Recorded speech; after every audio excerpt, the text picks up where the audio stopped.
السلام علیکم دوستو، میں ہوں علی جاوید نقوی۔ عمران خان نے فوج کو مذاکرات کی پیشکش کی تو حکومتی حلقوں میں آگ لگ گئی۔ پہلے ایک وزیر آیا، پھر دوسرا وزیر آیا، عمران خان اور ان کی پیشکش کا مذاق اڑاتے اور طنز کرتے رہے۔ دراصل ان وزراء اور مشیروں کو معلوم ہے کہ ان کے دن تھوڑے ہیں، عوامی انقلاب ان سب کو بہا کر لے جائے گا۔ رضیہ بند گلی میں پھنسی ہوئی ہے، اسے سمجھ نہیں آ رہی واپس گھر کیسے جائے۔ جن یاروں پر تکیہ کیا تھا وہ سب نالائق نکلے، رضیہ کو بھی مروا دیا۔ یہ رضیہ کون ہے؟ رضیہ کے بارے میں مزید بات ہوگی۔ تحریک انصاف کے سیکرٹری جنرل عمر ایوب کی جانب سے ایک جعلی خط بھی مارکیٹ میں آ گیا، جس میں تحریک انصاف کے رہنماؤں، اراکین اسمبلی اور کارکنوں سے کہا گیا ہے کہ وہ army chief general Asim Munir یا فوج کے بارے میں کوئی پروپیگنڈا نہ کریں۔ اب ہوا یہ کہ وفاقی وزراء نے اس خط پر طنز کیا، شور مچایا۔ تحریک انصاف نے بھی تردید کر دی کہ ایسا کوئی خط نہیں لکھا۔ دوستو، ان تمام ایشوز پر تفصیل سے بات ہوگی۔ اگر آپ نے ابھی تک ہمارے چینل اردو نیوز کو لائک اور سبسکرائب نہیں کیا تو چینل کو سبسکرائب کر لیں تاکہ آپ کو ہماری معلوماتی ویڈیوز ملتی رہیں۔ عمران خان ملک کو بحران سے نکالنا چاہتے، کشیدگی سے بچانا چاہتے، اس لیے خان نے کہا کہ پاک فوج اپنا نمائندہ مقرر کرے، ہم مذاکرات کے لیے تیار ہیں۔ ہم نے فوج پر کبھی الزامات نہیں لگائے، صرف تنقید کیا، جو جمہوریت کا حسن ہے۔ اڈیالہ جیل میں صحافیوں سے گفتگو کرتے ہوئے بانی P T I Imran Khan نے کہا کہ محمود خان اچکزئی کو ہم نے مذاکرات کا مینڈیٹ دیا تھا، دوسری طرف سے کوئی نام سامنے آتا تو ہم بات کرتے۔ محمود خان اچکزئی پر ہمارا مکمل بھروسہ ہے۔ عمران خان کے مطابق مذاکرات کے لیے ان کا جو پہلا مطالبہ ہے کہ چوری کیا گیا مینڈیٹ جو ہے وہ واپس کیا جائے۔ دوسرا ان کا مطالبہ ہے کہ گرفتار کارکنان کی رہائی اور مقدمات کا خاتمہ کیا جائے۔ تیسرا مرحلہ ملک بچانے کا ہے، جو صاف الیکشن کے بغیر ممکن نہیں۔ ان تینوں مطالبات میں سے یہ بات واضح ہو گئی کہ عمران خان اپنے موقف پر ابھی تک ڈٹے ہوئے ہیں۔ عمران خان نے یہ بھی کہا کہ مولانا فضل الرحمان نے اسمبلیوں سے استعفے کی جو بات کی ہے وہ تیسرے مرحلے کی بات کر رہے ہیں۔ خان صاحب نے جماعت اسلامی کے دھرنے کی بھی مکمل حمایت کر دی ہے اور تحریک انصاف کے کارکنوں رہنماؤں کو ہدایت کی ہے کہ وہ اس دھرنے میں بھرپور طریقے سے شرکت کریں۔ پارٹی لیڈرشپ کو کہوں گا کہ آج ہی جماعت اسلامی کے دھرنے میں شمولیت اختیار کریں۔ خان صاحب نے بتایا کہ ان کے جیل کے کمرے کی جو صفائی کرنے والا ہے اس کے بجلی کا جو بل ہے وہ 40,000 روپے آ گیا۔ 9 مئی واقعات میں ہماری بے گناہی سی سی ٹی وی میں چھپی ہے، اگر 9 مئی میں پی ٹی آئی کا کوئی بندہ ملوث ہے تو اسے ضرور سزا دیں۔ 28 سالہ جدوجہد میں کبھی انہوں نے توڑ پھوڑ کی بات نہیں کی۔ حکومت کا ایک ہی مقصد ہے، تحریک انصاف اور فوج کی لڑائی کروا کر تحریک انصاف کو ختم کر دو۔ یہ دونوں جماعتیں یعنی تحریک انصاف نہیں، مسلم لیگ نون اور پیپلز پارٹی ڈوب رہی ہیں۔ نیب والے نااہل ہیں، بے ضمیر ہیں۔ نیب کی وجہ سے 1 سال سے میں جیل میں ہوں۔ جس آدمی کو گھر سے نکالا اسی کو میرے خلاف وعدہ معاف گواہ بنا دیا۔ میرے اوپر 200 مقدمات درج کرنے پر دنیا ان کا مذاق اڑا رہی ہے۔ عمران خان نے چودھری پرویز الہی کی بہت تعریف کی اور کہا کہ انہوں نے بڑی مشکلات کا سامنا کیا، اس کی جو ہے 2-3 پسلیاں جو ہے چودھری پرویز الہی کی ٹوٹ گئی تھی۔ یہ تو تھی خان صاحب کی باتیں جو کل انہوں نے میڈیا سے کی۔ دوستو، اس بات کے اشارے ملے ہیں کہ فوج غیر اعلانیہ طور پر کچھ لوگوں کو اپنا نمائندہ بنا کر عمران خان سے مذاکرات کے لیے بھیجنے کے لیے تیار ہے، لیکن اسٹیبلشمنٹ کی بھی کچھ شرائط ہے۔ یہ کوئی حیرانی کی بات نہیں، یقیناً اسٹیبلشمنٹ بھی چاہتی ہوگی ان مذاکرات کو حتمی نتائج اور کسی فارمولے تک پہنچنے تک خفیہ رکھا جائے اور میڈیا کو نہ بتایا جائے۔ دوسری طرف ایک اور سیاسی منظر یا آپشن ہے جو حکومت پر ایٹم بم بن کے گر سکتا ہے۔ اگر آپ نے میری پہلی ویڈیوز دیکھی ہے تو آپ کو یاد ہوگا میں نے بتایا تھا کہ سپریم کورٹ اکتوبر یا نومبر میں عام انتخابات کو کالعدم قرار دے سکتی ہے۔ یہ آپشن بھی ہے کہ نئے انتخابات کرانے کے بجائے فارم 45 کے ذریعے نتائج دوبارہ مرتب کرائے جائیں اور عمران خان کو بھی قومی اسمبلی کا الیکشن لڑنے کی اجازت دے دی جائے۔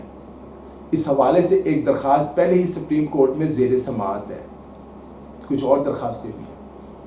موجودہ چیف جسٹس قاضی فائز عیسیٰ کی ریٹائرمنٹ کے بعد اس کیس سمیت بہت سے کیسز منظر عام پر آ جائیں گے۔ یہ ایک جمہوری راستہ ہوگا، آئینی راستہ ہوگا، اس سے کسی فریق کو تکلیف نہیں ہوگی۔ سپریم کورٹ جو فیصلہ دے گی تو آپ اس فیصلے کے خلاف اپیل میں تو جا سکتے ہیں، لیکن اس فیصلے پہ جو سپریم کورٹ کا بھی آئے گا اس پہ عمل کرنا پڑے گا۔ تحریک انصاف اس وقت قومی اسمبلی کی سب سے بڑی سیاسی جماعت بن چکی ہے۔ عمران خان چاہیں تو کسی وقت بھی پیپلز پارٹی کو ساتھ ملا کر حکومت بنا سکتے ہیں، لیکن میں سمجھتا ہوں کہ اس بندے کی، خان صاحب کی گریٹنس ہے، وہ اپنے ذاتی مفادات کے لیے پیپلز پارٹی سے ہاتھ ملانے کے لیے تیار نہیں۔ حالانکہ پیپلز پارٹی عمران خان کے ساتھ مل کر حکومت بنانے کے لیے پہلے بھی تیار تھی اور اب بھی تیار ہے۔ خان صاحب چاہتے ہیں کہ جب بھی وہ حکومت بنائے تحریک انصاف کی مضبوط حکومت ہو، چوچو کا مربع نہ ہو جسے ایم کیو ایم یا دوسری جماعتوں کی حمایت کی ضرورت نہ ہو اور بلیک میلنگ میں آ جائے۔ خان صاحب تنے تنہا ملک و قوم کے فیصلے لے سکیں، اچھے فیصلے کر سکیں۔ ایک اور بات یاد ہے کہ سیاست میں کئی محاذوں پر جنگ ہو رہی تھی۔ شطرنج کی چالوں کی طرح بعض اوقات مخالف کو ٹریپ کرنے کے لیے آپ کو اپنے پیادے مڑوانے پڑتے ہیں تاکہ بادشاہ کو مات دے سکے، مار سکے۔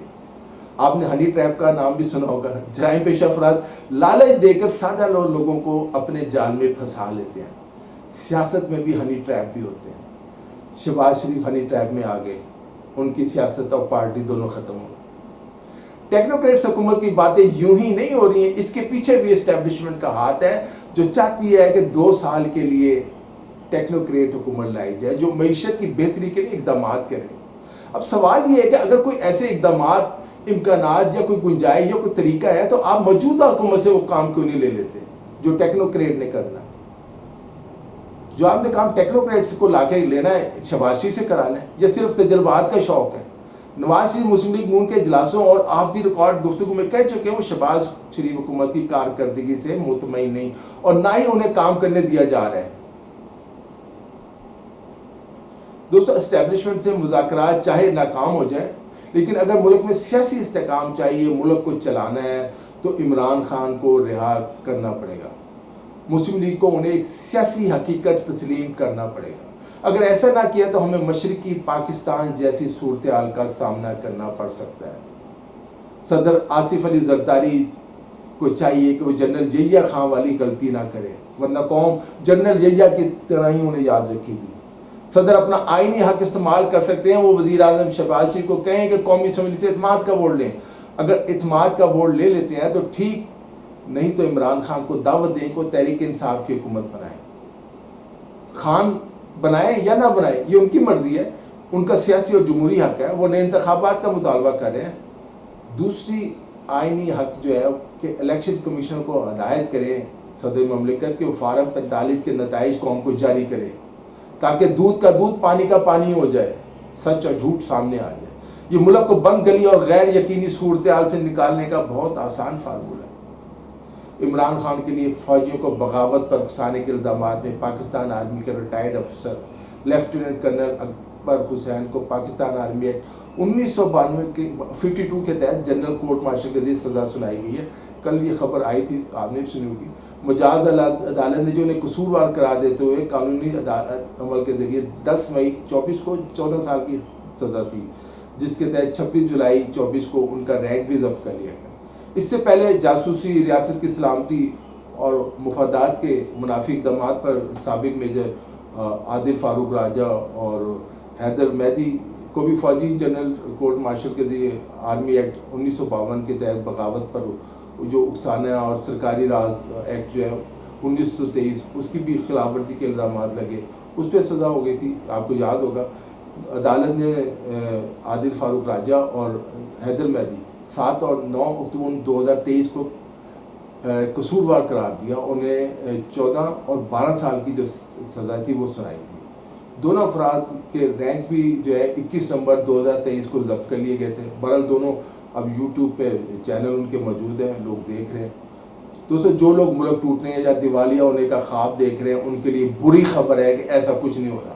پاکستان میں حالات بہتر ہوں گے، پاکستان ترقی کرے گا۔ عمران خان کی رہائی قریب ہے۔ عمران خان بیرون ملک مقیم پاکستانیوں سے اربوں ڈالر لا سکتے ہیں، بحران سے نکال سکتے ہیں۔ صرف پاکستانی 20-25 ارب ڈالر دے دے تو نہ آئی ایم ایف کی ضرورت ہوگی، نہ کسی دوست ملک کے آگے جا کر ہاتھ پھیلانا پڑے گا۔ دوستو، آج کے لیے اتنا ہی، اپنا خیال رکھیے گا۔ علی جاوید نقوی کو اجازت دیجیے، خدا حافظ۔